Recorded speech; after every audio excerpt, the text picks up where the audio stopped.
Qatar Airways की लाहौर से दोहा जाने वाली परवाज की कराची में हंगामी लैंडिंग। परवाज ने तकनीकी खराबी के बायस कराची में लैंडिंग की, ये बताना है जराए का।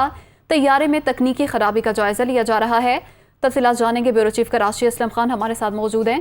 जी असलम खान, बताइएगा क्या मामला है ये? देखिए, लाहौर से दोहा जाने वाली परवाज थी बोइंग 777। ये तैयारा ईरान की फजाई हदूद के करीब था कि अचानक इंजन में खराबी पैदा हुई और कप्तान ने कराची के एयर ट्रैफिक कंट्रोलर से रब्ता किया और इमरजेंसी लैंडिंग की इजाजत तलब की। कप्तान ने तैयारे को बाहिफाजत कराची एयरपोर्ट पर उतार लिया। 200 से ज्यादा इसमें मुसाफिर सवार थे। तैयारे की लैंडिंग से कबल फायर ब्रिगेड और रेस्क्यू टीमों को कराची एयरपोर्ट पर अलर्ट कर दिया गया था।